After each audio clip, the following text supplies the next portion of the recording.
Anything that I can make clearer?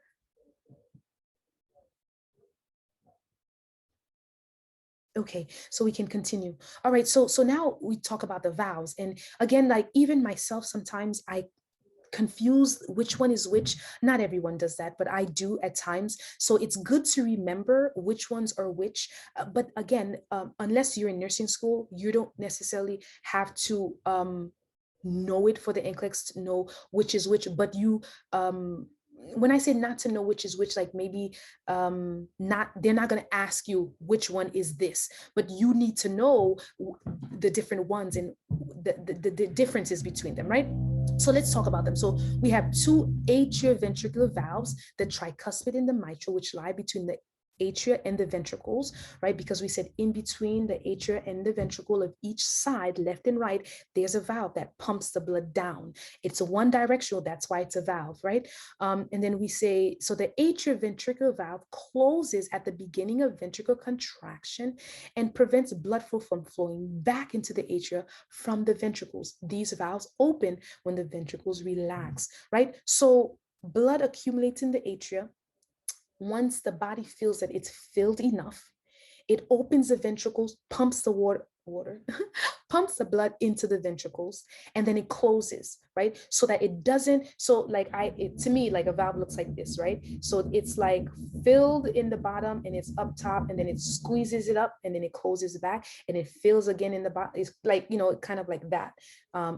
Anyway, that's just in my head.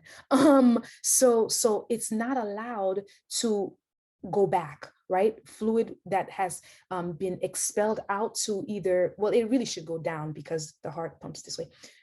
But anyway, irregardless of that, the valve is supposed to only open in one direction, and it's not supposed to regurgitate. If it does, that's a problem. That's a disease, right? So remember that. And then at the close of these, you have the lub, the dub, right? The heartbeats.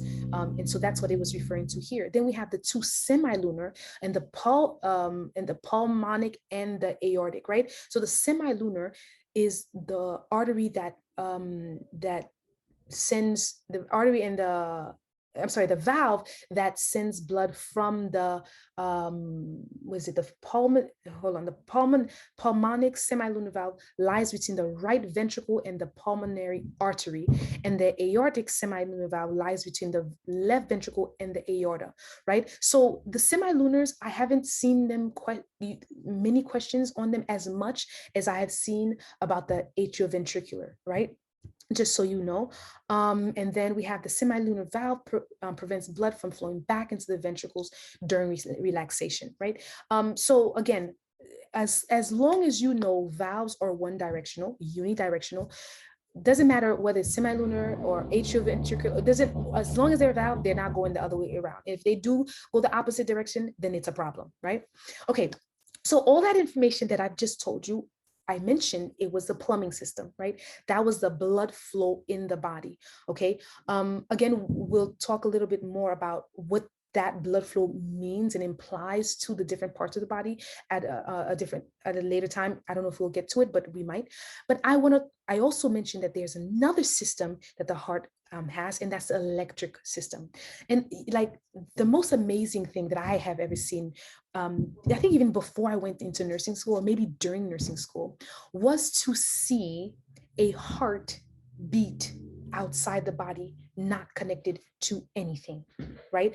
I saw that they took the heart from the body, they put it in onto a tray, and the heart was beating on its own. And I was like, what is that? Like, that was just like some sci-fi stuff. But the reason why it's able to do that is because the heart has its own electrical signals, that it has like its own power source, kind of. Or outlet. I don't know how to explain it. God knows what he did. But we can define these things or name them, right? And they do have their own individual unique names for each one.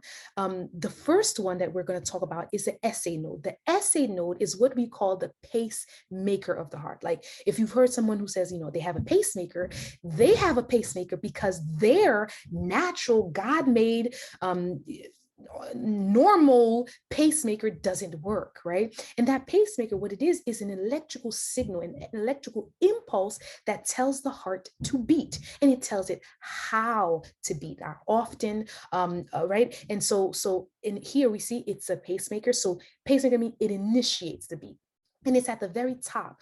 And if you don't know, right, our heart is like it's like it's wider up here, and it goes like this, like you saw in the picture, right? So the base of the heart is here, and the apex is right here, right? And so the SA node is up here, where the contractions will happen to bring it to the end, right? So it's right up top.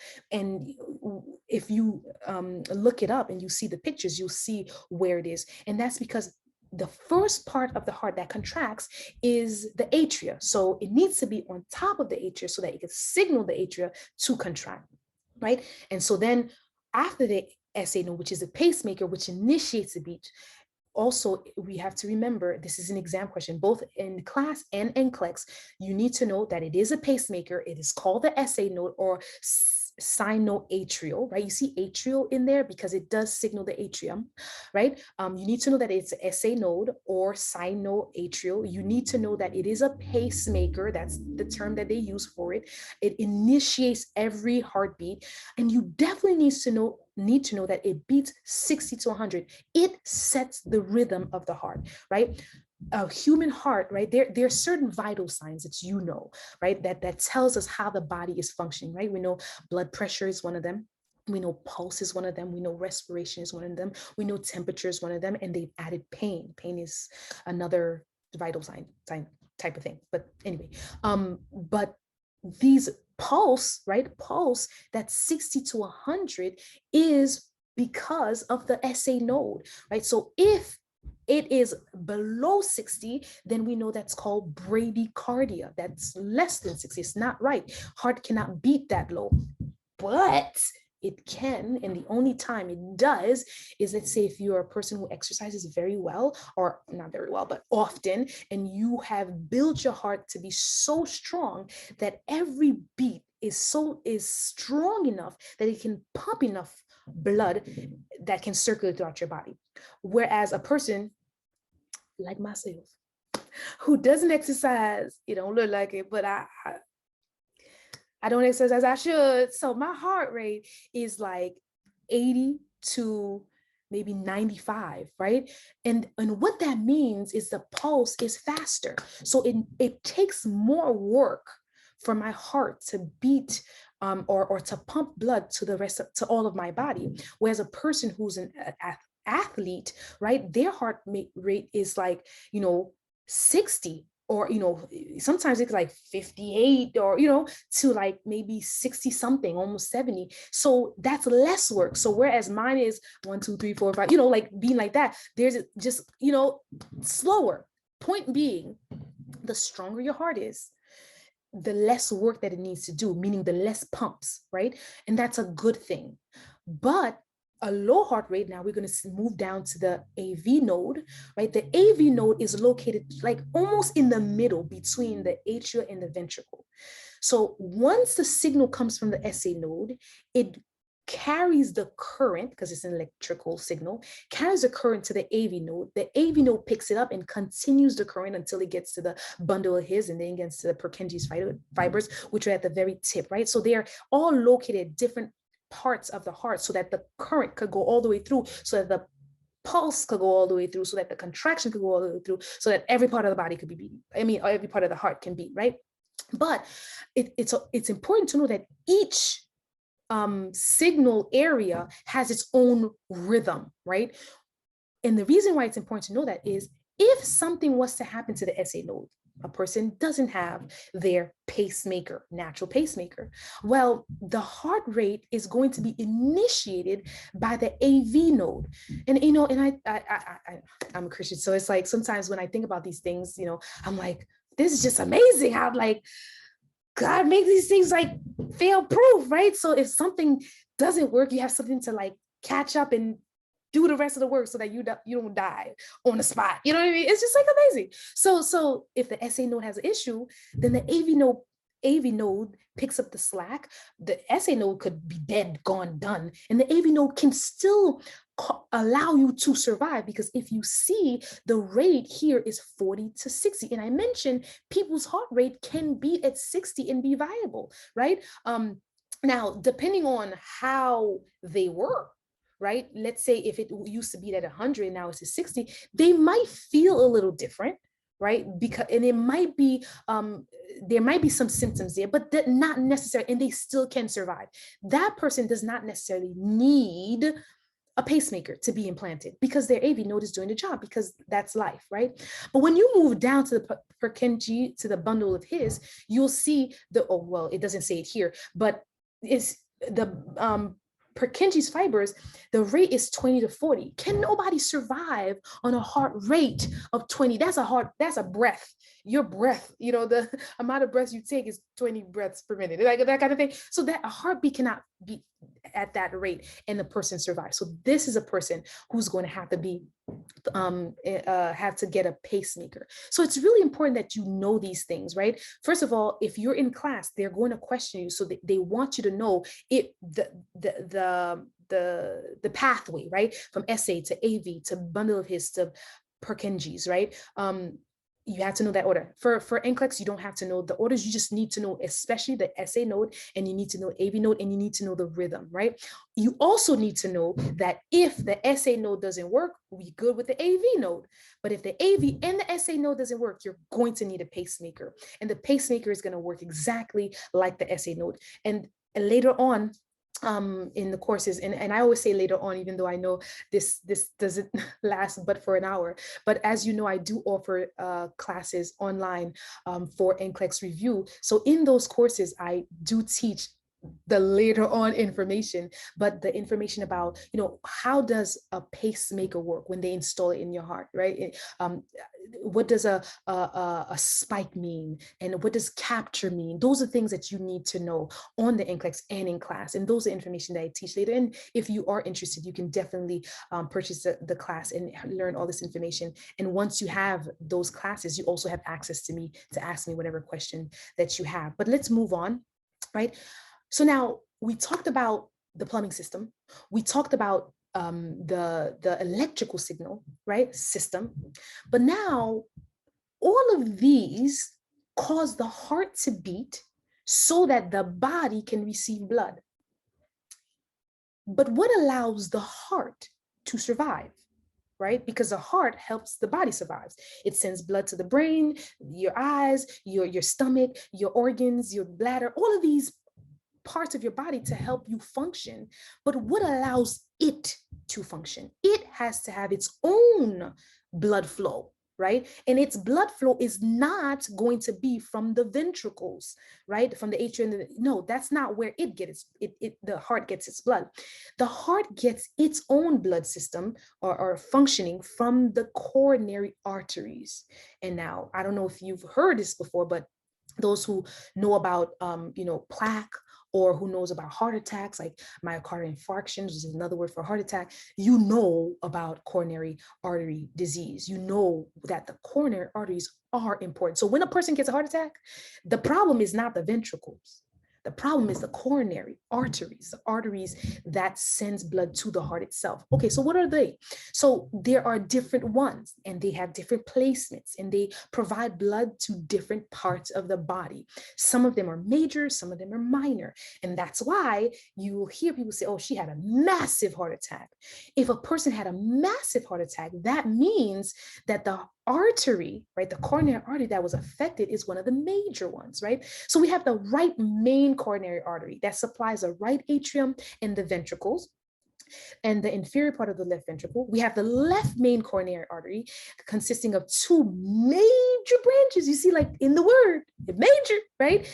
And the left anterior, descending LAD, and the circumflex arteries, right? So these two, and I highlighted them because in the NCLEX, you'll find that they question about those the most. But again, and I've said this in the past, even as I highlight information and I tell you this is what you must know, that does not mean the information that is not highlighted is not something that you need to know. It's something that you need to be familiar with. I always tell people you have to read this whole book, whatever book you choose, at least one time, so you can be at least aware of all the information. But then the ones I highlight are the ones that you definitely have to know. Like if you don't know that, then they're not going to consider you a nurse, and you're not going to be safe to operate as a nurse, and that's what's going to fail you, right? But so if a person has issue with these um, arteries here, this is where they're going to have issues and have the heart attack, right? But if they have a problem with the lower ones, right, the circumflex, which is the very bottom of the heart, or the, what is it called? Yeah, so those are like the minor arteries, and they don't affect the heart as much, so they're not going to cause a big problem to the heart. Not that it's not a problem, but it's not a big problem. And since we're on the topic, I want to mention, because it's important, right? Myocardial infarction is extremely serious, and we need to be aware of it. But and it's later on in the topic, but I want to make mention of it now. There's a difference between a myocardial infarction and an angina, right? All right. A myocardial infarction is a heart attack. That is when the passageway in the coronary artery is blocked, clogged, done, finished. There's no passage. There's no blood that has oxygen that's going to that area. And so the body's reaction is shut down, right? And so since it's shut down, it's not getting oxygen, it's going to die. You have 30 minutes in order to open up that passage and get that blood in, which is not, you think 30 minutes is a lot, but I don't think you think 30 minutes is a lot, especially by the time you find the person, call the ambulance, it's not a lot at all, right? And then muscle starts to die. I don't know if you've heard your instructor say it, but I remember my instructor always saying, time is muscle, right? So the faster you can get them in, the catheterization in, the faster you can get them. Again, myocardial infarction or a heart attack is different from an angina. An angina is when that area starts to have a lack of oxygen.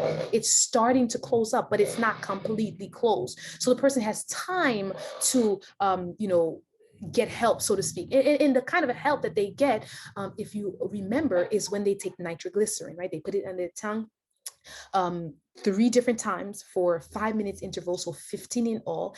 And then once they put it under their tongue, that artery just opens up and it allows the blood to flow and they feel better, right? So I wanted you to understand the difference, right? And the seriousness also behind these. I mean, you already know how serious a heart attack can be, right? It's like, I'm as serious as a heart attack, right? You know that it's serious. But also another point that I want you to know that we'll see later on, I'll explain a bit more about, is the reason why an older person who has a heart attack will survive, whereas a young person has a heart attack and they die. And you're like, man, she died at 20. Like, she was only 20, she had a heart attack. First of all, how's she gonna have a heart attack at 20, right? Or there's a reason behind that, and there's a process behind the building of plaque. When we build plaque, and how plaque works, where the plaque is, right? All of that is information that is good to know so that you can answer questions correctly, right? But the idea behind why it is the person who's younger dies and the person who's older doesn't die is what's called collateral circulation. But that's information that you learn later, that for in this sense, because if you want to learn it on your own, that's definitely fine, but that's also something you need to know. But that's something I will teach in a later time, or if you purchase a course. So now let's talk about heart sounds, right? So heart sounds are also important, right? Because they tell us what's happening in the body. That's a vital signs for you, right? You need to understand, without going inside, what's going on inside. You need to know that. So we know the S1 and S2. So S1 is when the atrioventricular closes, and S2 is when the semilunar closes, right? So the atrioventricular is between the two valves, and the semilunar is when it's going into the heart or when it's coming into the body, right? So S1, S2, lub, dub, bum, bum, right? Bum, bum, bump, bump, 2 weeks, right? So that's a heartbeat, and that's that. But there are other sounds that can happen as well that you need to be aware of. And if you hear them, it can tell you something. So they can be S3, and that's, it doesn't say it here, but that's a murmur, right? So a murmur is not always a bad thing, depending on the age of the person. If a person has a murmur before the age of 30, it's okay. It happens, right? I think I have a murmur. I think, kind of remembers that. Somebody said that to me. But anyway, but if you have it after, it's a problem, right? So if you have an S4, it's heard on an atrial systole of resistance to ventricle filling or presence, right? So the valves sometimes they become hard. It's called stenosis, right? And sometimes they become lax and they can cause regurgitation. Different things can happen due to the valve, right? But these valve these sounds happen again, since they happen when you open and close the valve. So if there's an extra sound, it's usually going to be because of opening and closing the valve, whether it's too fast or too or too stuck or whatever it is. So these are important sounds to know. And since we're talking about sounds, can I just mention that you also need to know the lung sounds very well also, right? Sounds are important for us, right? When we auscultate, we need to know the difference between like thrills and breathe. Those terms, you need to know what they are, right? We need to know if you're auscultating the stomach, what should you be hearing? If you're auscultating the heart, what should you be hearing? If you're auscultating the lungs, what you should be hearing, right? Those are mostly the places that we auscultate, but it's important. And also, when do we auscultate? Do we auscultate before we palpate, or do we palpate before we auscultate? And if you don't know, palpate is when we touch, and auscultate is when we listen, right? Those of you who are nurses already know these terms, and those who are not, you're not familiar. But these are some terminology that you have to become familiar with, right? But let's move on. We have just a few more minutes left, and there's so much information that I can share and have to share with you that there's not enough time. But not if you join us on a course, right? We have all the time in the world to talk about that. So here we have the normal sinus heart rate, 60 to 100. We already mentioned that. Tachycardia, 100 and higher, and bradycardia lower than 60. But let me tell you something else. And if you joined me at my maternity talk, you remember that an infant or a fetus is different yet normal, right? And I'll remind you if you didn't join the class, and if you want to know more, you can always check out that free online course that's on YouTube, right? So for for an infant, and I mess it up. I always say baby, but it's not a baby. They're very distinct fetus, right? Because it's in the belly when it's fetus. Well, their heart rate is 120 to 160, and that is normal. So that's something that you need to know as well. Which heart rate are we talking about? How old is this person, right? If a fetus's heart rate goes below 120, they have a problem. Whereas in an adult, if it goes below 60, they have a problem. In an adult, if it goes above 100, the adult has a problem. But if it's in a fetus, if it goes above 160, they have a problem, right? So heart rates are important, and they tell us whether the person is in distress and what kind of distress it might be. What is it related to, right? And that's another notion that I teach you, like what are they connected to? So let's just really quickly mention it, right? What could it be related to? Well, it can be a distress of breathing issue, right? My heart rate will increase when I have trouble breathing. And you're like, what does the heart have to do with the lungs? Well, we already talked about that, didn't we? We said that the heart does send blood to the lungs to pick up oxygen. So when the brain realizes that the lungs are not breathing as quickly, or not as it should be, it thinks, oh, maybe the heart needs to pump more so that it can get the oxygen that it doesn't have to the body, or vice versa, right? So it's really important that you know these connections, so that when a person is presenting with certain symptoms, you can identify their problem accurately, right? So, and look, as we're going to close 5 more minutes, right? We're going to close with blood pressure and what that means, right? Blood pressure is so significant. All the vitals. If you were not at our very first class when we talked about vitals, right, and kind of talk about fundamental nursing, that is something that you really have to check out. I think there's a free course, and if it's not in the free course on YouTube, it's definitely in one of our paid courses on Thinkific, right? um, as a nurse, as a healthcare professional, you definitely need to know. And even if you're not a healthcare professional, if you have someone who's sick at home, or if someone who's not sick, but you need to know like what's happening with them, your child, whatever, right? So blood pressure, pulse, respirations, and temperature are very important vital signs that you need to know what they mean or what they tell us, right? So with blood pressure, the heart is definitely connected with blood pressure because that's what it does. It pumps blood, right?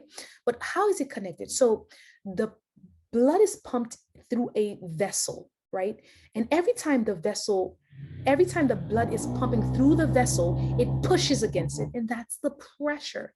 The blood exerts pressure on the blood vessels, which means when your blood pressure is low, there's a possibility you don't have enough fluids that's circulating, that's not putting pressure.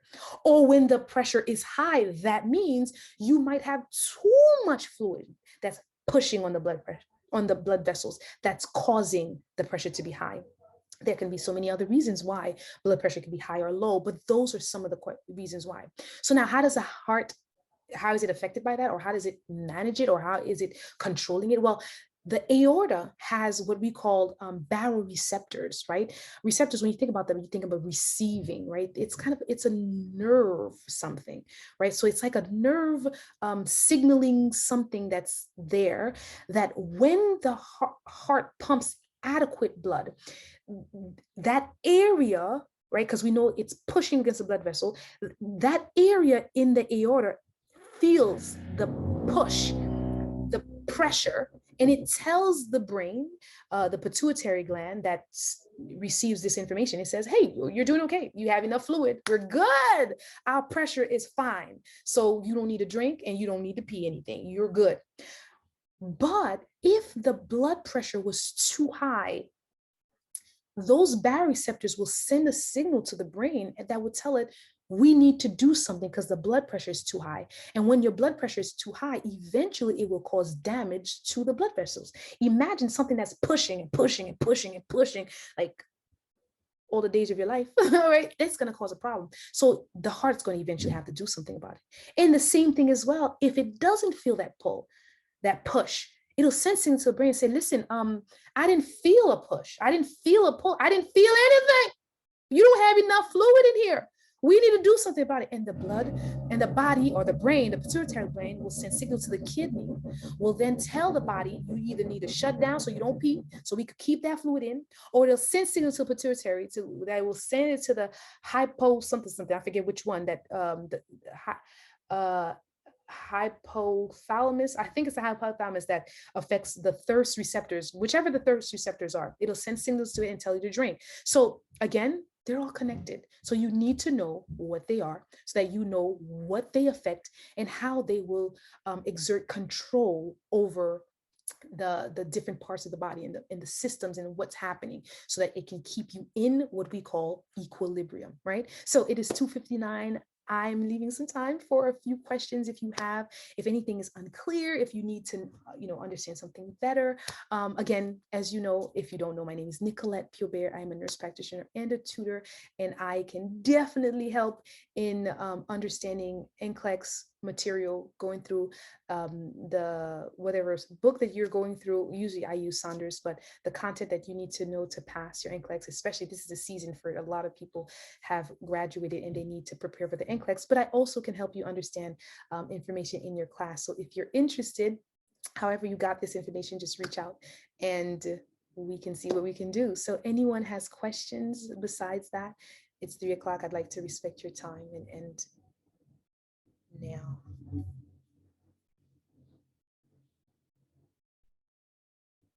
No one? All right. Well, thank you so much for joining us. I will see you. I actually have another class at 4:00, which is going to be going over NCLEX questions alone. So you have an hour break and then you could come right back to the same chat here, or I say chat, YouTube, not YouTube, Facebook or Zoom, and we can go over some NCLEX questions together since this is the season and I want to help some people out. So I'll see you guys at 4:00. Bye. Thanks for joining.